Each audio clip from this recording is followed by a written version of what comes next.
Hi guys, അപ്പൊ ഇന്ന് നമ്മളിവിടെ പ്രതിഭ ട്യൂട്ടോറിയൽസ് കുറച്ച് പിള്ളേരും സാറുമാരും അതിന്റെ ഹെഡ് മാസ്റ്റർ എന്ന് പറയുന്ന രീതിയിലുള്ള ഡയറക്ടറും എല്ലാവരും നമ്മുടെ കൂടെ ഉണ്ട്. അപ്പോൾ എല്ലാവർക്കും ആദ്യം വെൽക്കം. നമസ്കാരം. സാറിനെ തുടങ്ങാം. പ്രതിഭ ട്യൂട്ടോറിയൽ, അതായത് നമ്മൾ പണ്ട് കാലത്ത് ഇപ്പൊ എന്റെ അമ്മയുടെ അച്ഛന്റെ കാലത്തൊക്കെ ഉണ്ടായിരുന്ന സംഭവമാണ് ട്യൂട്ടോറിയൽ. ആ ഒരു സംഭവത്തിനെ വീണ്ടും ഒരു റീക്രിയേഷൻ ചെയ്യുന്ന തരത്തിലുള്ള ഒരു സിനിമയുള്ളവർ. അപ്പൊ എന്തുകൊണ്ടാണ് ഈ ഒരു കാലഘട്ടത്തിൽ അങ്ങനെ ഒരു പടം കൊണ്ടുവരാം എന്ന് തോന്നിയത്? കാലഘട്ടം ഇതൊരു പ്രശ്നമാവുന്ന ഒരു കഥയല്ല. Tutorial, parallel college, entrance coaching centre എല്ലാം കറണ്ട് ആയിട്ടുണ്ട്. ഓരോ പേരുകൾ മാറുന്നില്ല. അപ്പോൾ ഒരേ പുഴ തന്നെയല്ലേ പലയിടങ്ങളിലൂടെ ഒഴുകിക്കൊണ്ടിരിക്കുന്നത്.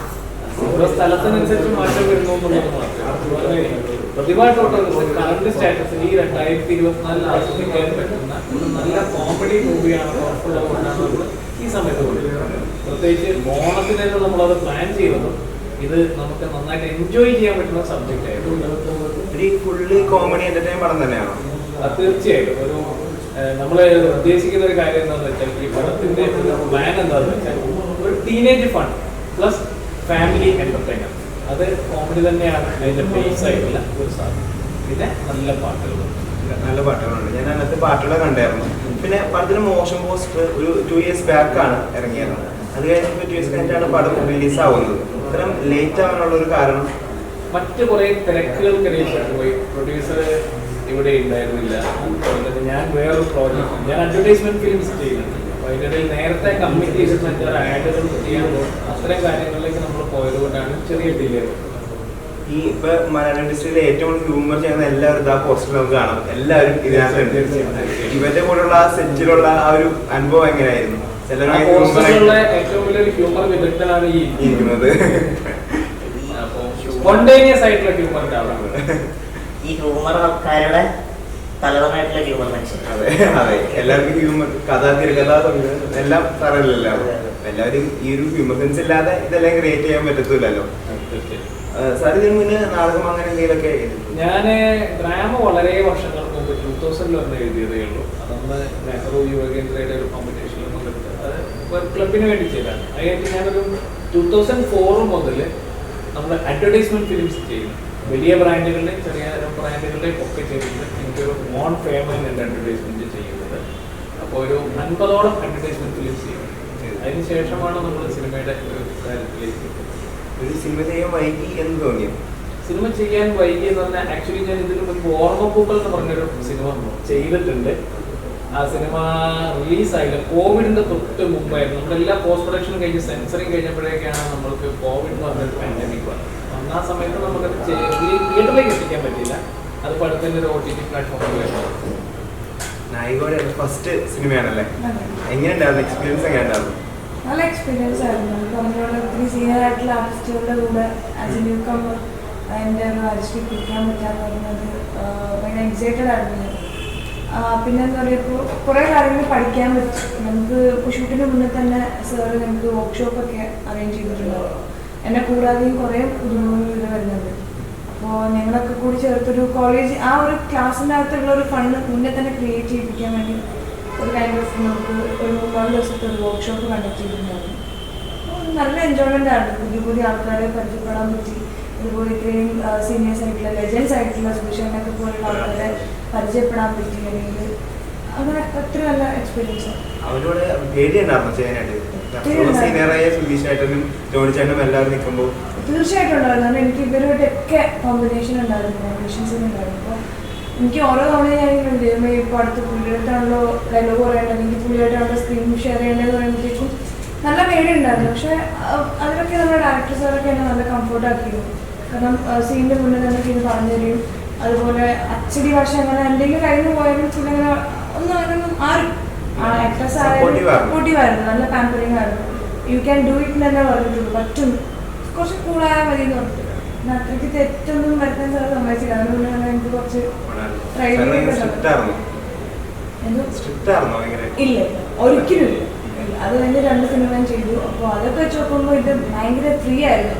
ഭയങ്കര നമ്മുടെ കഥയും അങ്ങനെയാണ്. പണ്ടത്തെ കാലത്തെ സാധിച്ചേട്ടനൊക്കെ പറഞ്ഞു പുള്ളി പഠിച്ച കോളേജിന്റെ പേരും പ്രതിഭ. അപ്പോൾ ഭയങ്കര സ്ട്രിക്റ്റ് ആയിരുന്നു എന്നൊക്കെ. പക്ഷെ ഞങ്ങളുടെ ഈ പ്രതിഭ ട്യൂട്ടോറിയൽസ് ഭയങ്കര ഫണ്ണാണ്. എന്നാൽ ഒരു ഷോ ഓഫിന് വേണ്ടി മലയാളം സാർ അടുക്കളൊക്കെ സ്ട്രിക്റ്റ് ആണെന്നൊക്കെ പറയുന്നുണ്ടെങ്കിലും വൈഫൈ കണക്ഷൻ ഒക്കെ ഉള്ള ഒരു അടിപൊളിയായിട്ടുള്ള കോളേജാണ്. അതാണ് നേരത്തെ പറഞ്ഞ പഴയ കാലഘട്ടത്തില്ല എന്ന് പറഞ്ഞത്. നമ്മുടെ ട്യൂട്ടോറിയലേ സ്ട്രിക്റ്റ് അല്ല. അപ്പൊ ഡയറക്ടർ ആവശ്യമില്ലാത്ത കുട്ടികളോടൊന്നും സ്ട്രിക്റ്റ് ആവേണ്ട ആവശ്യമില്ല. അപ്പൊ അതുകൊണ്ട് നമ്മളെല്ലാവരോടും ഫ്രണ്ട്ലി അപ്രോച്ചിൽ മാത്രമേ ഇവരുടെ ഒരു ക്രിയേറ്റിവിറ്റി പുറത്തെടുക്കാൻ പറ്റൂ. ഫോർ എക്സാമ്പിൾ ഇപ്പോൾ വിജയകൃഷ്ണനെ ഞാൻ ഫോണിലാണ് ആദ്യം പറ്റും. അപ്പൊ വിജയകൃഷ്ണൻ എന്ന് കേട്ടപ്പോൾ ഞാൻ വെച്ചു വലിയ പ്രായമുള്ള ഒരാളായിരിക്കും. അങ്ങനെ ഞാൻ 1-2 ദിവസം ഇയാളെ വിജയേട്ടാന്നൊക്കെ വിളിച്ചു. പിന്നെ നോക്കിയപ്പോ വിജയേട്ടനൊന്നും വിളിക്കേണ്ട ചെറിയൊരു ചങ്ങാതി, ഞാൻ കെടോ വിജയം. പിന്നെ കുറച്ച് 1 മണിക്കൂറോളം ഇയാളുടെ ഫോണിൽ സംസാരിച്ച സമയത്താണ് ഞാൻ ആദ്യം ഒരു ക്യാരക്ടർ ഓൾറെഡി ഉണ്ട് വിജയന്റെ തന്നെ. പിന്നെ ഇയാളുടെ ഒരു കപ്പാസിറ്റി എന്താണുള്ള പിടുത്തം കിട്ടാൻ നമ്മൾ ഓരോ ദിവസം ഷൂട്ട് ചെയ്യുന്നത്. ഞാൻ അങ്ങനെ ക്യാരക്ടർ ബിൽഡ് ഏകദേശം വിജയൻ ഇപ്പൊ ഈ പറയുന്ന പ്രദീപിന്റെയും ഭരതന്റെയും ട്യൂട്ടോറിയൽ കോളേജിന്റെയും കുട്ടികളുടെ കൂടെ ഒരു ഭാഗമായിട്ടുള്ള ഒരു ക്യാരക്ടർ തന്നെ ചെയ്തിട്ടില്ല. അതൊരു തികച്ചും വ്യത്യസ്തമായിട്ടുള്ള ഒരു സാധനമാണ് അല്ലേ വിജയൻ? അങ്ങനത്തെ ഒരു സാധനമാണ് വിജയന്റെ പാട്ടിനകത്തുള്ള പെർഫോമൻസ്. പാട്ടിന് രണ്ട് സൈഡിലും ഉണ്ട് പുള്ളി. ഞങ്ങളുടെ കൂടെ ഉണ്ടാവും, സീനിയേഴ്സിന്റെ ഉണ്ടാവും, ഫുള്ളാണ്. ഇപ്പൊ സാർ പറയണ്ടായിരുന്നു ഹരീഷ് ചേട്ടനും കൂടെയുള്ള കോമ്പിനേഷൻ. ഇങ്ങനെ നിർമ്മലേട്ടനും ഹരീഷ് ചേട്ടനും തമ്മിലൊരു കോംബോ ഓൾറെഡി ഉണ്ടായിരുന്നു. അവരുടെ വെട്ടിക്കൊണ്ട് ചേട്ടൻ കീഴ് വരുമോ ഇനി? അങ്ങനെ ഒരു ഈ സിനിമ ഇറങ്ങുന്നതോടുകൂടി മലയാളത്തിന് കുറെ കൂടി പ്രതിഭകൾ കിട്ടുന്നു ഈ കുട്ടിയുടെ മരത്തേക്ക് അടക്കാൻ മാത്രമല്ല വിജേഷിന് ഇപ്പൊ വേറെ റേഞ്ച് നമുക്കാണ്. ഇങ്ങനെ നമ്മുടെ മുൻകാലങ്ങളിലും നമ്മൾ എങ്ങനെയൊക്കെയാണ് തമാശ 80, 90, 2000, 2010, 2020 വരെ ആസ്വദിച്ച് അതിന്റെ ഒരു കുറച്ചും കൂടെ കൂടിയ വോൾട്ടേജിലുള്ള ഒരു നല്ല കൊമേഡിയൻ ആയിരിക്കും വിജേഷൻ തന്നെയാണ് ഞാൻ വിശ്വസിക്കുന്നത്. വിജേഷൻ വളരെ സീരിയസ് ആയിട്ടൊക്കെയാണ് ചില ഡയലോഗൊക്കെ പറയും. നമുക്ക് ഓട്ടോമാറ്റിക്കായിട്ട് അതിന്റെ ചിരി മാത്രമേ അതൊരു ഗ്രേസ് ആണ്, കഴിവ്. ആ സമയത്ത് നമുക്ക് കിട്ടുന്ന ഹരീഷേട്ടൻ എന്നൊക്കെ പറയണത് ഞങ്ങൾ ഒരുമിച്ച് മത്സരിച്ച ആൾക്കാരാണ്. എനിക്കൊരു ഏട്ടന്മാരെ പോലെ. അപ്പോൾ അവരുടെ പല സാധനങ്ങളും അവരുടെ എക്സ്പീരിയൻസ് നമ്മൾ കണ്ടുകൊണ്ടിരിക്കുകയാണ്. അവരുടെ കുറേ സിനിമകളും അല്ലെങ്കിൽ അവരുടെ സ്കിറ്റുകളൊക്കെ കണ്ടിട്ടുള്ളതാണ്. അപ്പോൾ നിർമ്മലേട്ടൻ കുറേ വർഷമായിട്ട് വരുന്നത്. ആ നിർമ്മലേട്ടനെ എൻ്റെ ഒരു കോ ആർട്ടിസ്റ്റായിട്ട് കിട്ടുമ്പോൾ നിർമ്മലേട്ടൻ്റെ അടുത്ത് നിന്ന് കിട്ടുന്ന ഇത് ആ സാധനങ്ങളെ പറ്റില്ല, ഈ സാധനങ്ങൾ പറഞ്ഞാൽ ഞാൻ അങ്ങനെ പറയും, ഈ അങ്ങനെ പറഞ്ഞു, അങ്ങനെയുള്ള കുറേ സാധനങ്ങളുണ്ടല്ലോ. ഇതിന് പുള്ളി അവിടെ മോണിറ്ററിൻ്റെ ബാഗ് ഞാൻ നോക്കിയിട്ടുണ്ടായിരുന്നു. പുള്ളി അവിടെ വെറുതെ ഇരിക്കുകയായിരുന്നു. ഞങ്ങൾക്ക് അത് ആ ഒരു സമയം ഡയറക്ടർ വെറുതെ നമുക്ക് നമ്മളെന്താണോ അത് പ്ലാൻ ചെയ്യുന്നത് അത് ഓക്കെ ആയാൽ അവിടെ ഓക്കെ ആയാൽ ചോദിക്കും. അവന് സമയം ഓക്കെ ആണെന്ന് പറയും. നമുക്ക് ആ സ്വാതന്ത്ര്യം തരുന്നു. അവർ ആ ഒരു ആർട്ടിസ്റ്റിനെ കോ ആർട്ടിസ്റ്റിൻ്റെ ഒരു സഹകരണം കൂടി അതൊരു പ്രധാന കാര്യം. ഈ വിട്ടുകയൊന്നും വലിയ കാര്യം അല്ല. നമുക്കിപ്പോ ദിലീപേട്ടൻ ആ ഒരു കോംബോ ഉണ്ടല്ലോ, ആ കോംബോ നമ്മൾ ഒരുപാട് കണ്ടിട്ടുള്ളതാണ്. വരാണെങ്കിൽ നമുക്ക് സന്തോഷം. തീർച്ചയായിട്ടും. പക്ഷെ നമ്മുടെ പഴയ പാറ്റേൺ ഓഫ് ഫിലിം മേക്കിങ്ങിൽ നിന്ന് പൊതുവെ ഇഷ്ടം മാറി. കാരണം എല്ലാവർക്കും അവരവരുടെ സ്പേസ് കൊടുത്തുകൊണ്ട് വർക്ക് ചെയ്യാൻ വിടുക എന്നുള്ളതാണ് പുതിയ കൈൻഡ് ഓഫ് ഫിലിം മേക്കിംഗ് എന്ന് പറയുന്നത്. അപ്പൊ അതുകൊണ്ട് തന്നെ ഇപ്പൊ ഞാൻ കൃത്യമായിട്ട് നിങ്ങൾ അത് മാത്രമേ പറയാൻ പാടുള്ളൂ വിജേഷൻ എന്നൊക്കെ പറഞ്ഞാൽ വിജേഷൻ അത് പേടിക്കും. അപ്പൊ വിജേഷൻ എന്താണോ ഇതിനകത്ത് ഈ ക്യാരക്ടർ വിജേഷൻ ധാരാളം വഹിക്കുന്നത്. അവര് മാത്രമല്ല, നമ്മുടെ ഫിലിം ഇൻഡസ്ട്രിയിലുള്ള എല്ലാ ആക്ടേഴ്സും ആക്ട്രസും ഇവരൊക്കെ യാത്രക്കിടയിലൊക്കെ ധാരാളം വായിക്കുന്നുണ്ട്, പുതിയ സാധനങ്ങൾ അറിയുന്നുണ്ട്, കണ്ടമാനം സിനിമകൾ കാണുന്നുണ്ട്. അപ്പൊ അതിന്റെ അകത്തു നിന്നൊക്കെ ഇവർക്ക് ഈ ഉള്ളിൽ ബ്ലഡിൽ ഈ സാധനങ്ങളോട് പുതിയ കാഴ്ചപ്പാടുകൾ കിട്ടും. പൊളിറ്റിക്സിലാണെങ്കിലും സിനിമയിലാണെങ്കിലും ഒക്കെ അങ്ങനെ തന്നെയാണ്. അപ്പൊ പുതിയ ആശയങ്ങൾ ഉൾക്കൊണ്ടിട്ട് നമ്മളൊരു സാധനം പറയുമ്പോഴേക്ക് അവർക്ക് പ്ലസ് ചെയ്യാൻ പറ്റും. നമ്മളൊരു കാറ് വാങ്ങി ടെക്നോളൊക്കെ ചെയ്ത് കഴിഞ്ഞാലും ഒന്നും കൂടി ഒരു കോട്ടിങ് ഉണ്ടെങ്കിൽ ഒന്നുകൂടെ അങ്ങനത്തെ ഒരു കാര്യം വന്നതുകൊണ്ട് അതിനൊക്കെ ഒരു ഗ്രേസ് കിട്ടുന്ന അത്യധികമായിട്ട് നമ്മൾ തിയേറ്ററിലേക്ക് എത്തുന്ന സമയത്ത് നമ്മുടെ ഫാമിലി ഓഡിയൻസ് വളരെ ഹാപ്പി ആയിട്ട് കാണാം. കാരണം വേറെ ഡബിൾ മീനിങ്ങോ സാധനങ്ങളൊന്നുമില്ല. ഡയറക്റ്റ് കോമഡി, സ്പോണ്ടേനിയസ് ആയിട്ട് സിറ്റുവേഷൻ കോമഡിയാണ് വർക്കൗട്ടായത്. അതാ സ്റ്റോറിക്കകത്ത് ത്രൂ ഔട്ട്. ഒരു മാല എങ്ങനെയാണോ മുത്തിൽ കുറിക്കുന്നത് അതേമാതിരി തന്നെ ഈ കലാകാരന്മാരാണ്. അത്യന്തികമായിട്ട് ഞാൻ ഇവരെ താരങ്ങളൊന്നും അല്ല വിളിക്കണം, കലാകാരന്മാരാണ്. കാരണം എല്ലാവർക്കും പറ്റുന്നില്ല. 3.25 കോടി ജനങ്ങളുള്ള എത്രയോ പേര് സിനിമയിൽ അഭിനയിക്കാൻ വേണ്ടി ശ്രമിക്കുന്നത് വർഷങ്ങളോളം നടന്നിട്ട് ഇവിടെ എത്താതാണ്. വേറൊരാളിനെ ക്യാച്ച് ചെയ്യാൻ പറ്റുന്ന ഒരു സാധനം നമ്മുടെ കയ്യിൽ ഇല്ലാതാവുമ്പോഴാണ്.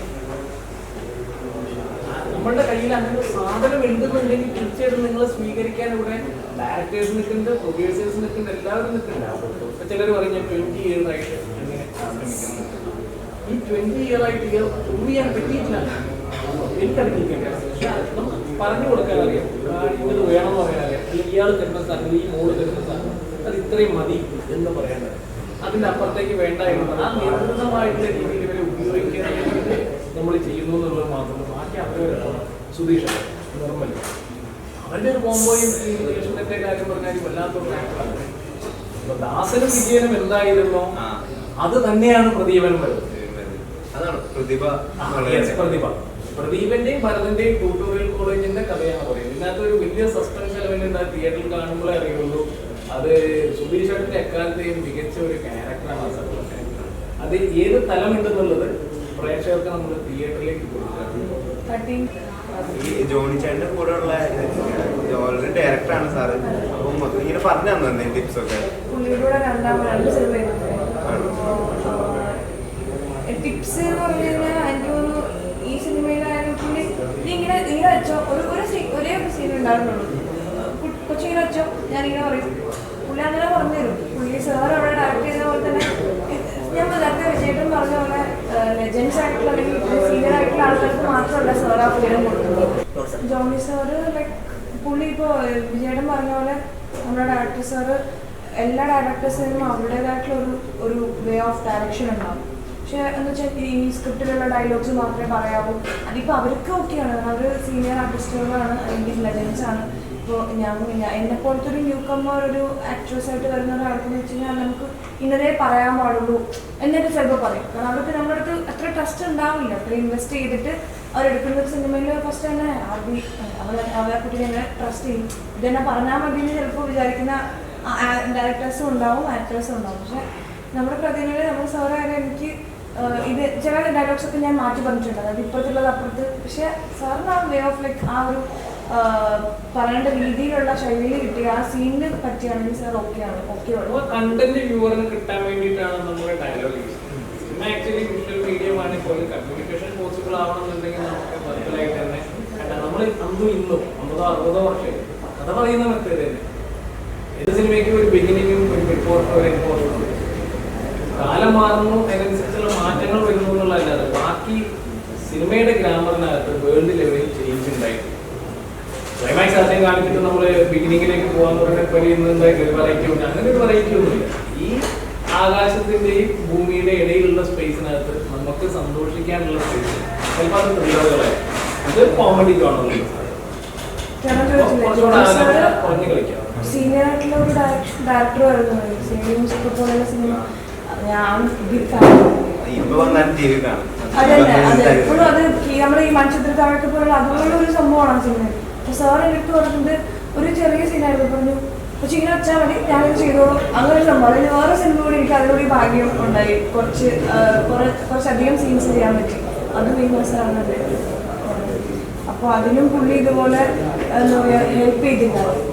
പറഞ്ഞു തരും എന്നൊക്കെ ഒരു കാര്യം കിട്ടാന്ന് പറഞ്ഞാൽ എൻ്റെ എക്സാം സമയത്തായിരുന്നു ഞാൻ പ്രതിഭ ചെയ്യണമെന്ന് പറയാം. അപ്പോൾ ആ സമയത്ത് പുള്ളി വേറൊരു കാര്യം പറഞ്ഞു, പഠിപ്പും കളയരുത്, പഠിക്കണം, എക്സാംസ് ഒന്നും കളയരുതെന്ന് പറഞ്ഞിട്ടുണ്ടായിരുന്നു. ഭയങ്കര നോട്ടബിൾ ആയിട്ടുള്ള പോയിന്റ്സ് ആണ്. ചെറിയൊരു റൗണ്ടോടെ കഴിഞ്ഞിട്ട് ട്യൂട്ടോറിയൽ അവിടെ മാത്സ് സാറ് എല്ലാ സാറുകളുണ്ട്.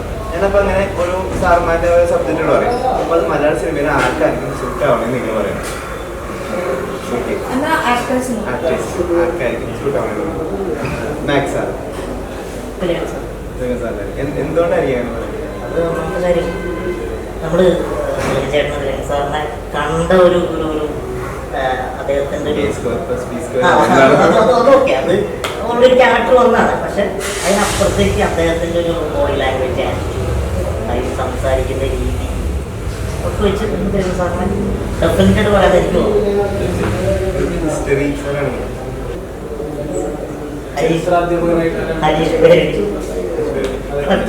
ഹരീഷേട്ടൻ്റെ ഒരു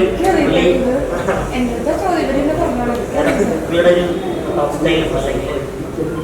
ഇടപെടുന്ന വിഷയങ്ങളെ പറ്റി എനിക്ക് പെട്ടെന്ന് മനസ്സിലാക്കി. നല്ല സാമൂഹിക നിരീക്ഷകനും കൂടിയാണ്, കർഷകനുമാണ്. അപ്പോൾ ആ ഒരു തലത്തിൽ ഞാനും അത് വിജയനോട് ഈ കുട്ടിക്ക് വേണ്ടി ഞാനും അത് സപ്പോർട്ട് ചെയ്യും. ഹെഡ് മാസ്റ്റർ ആർക്കാണ് മലയാള സിനിമയിലോ? സാർ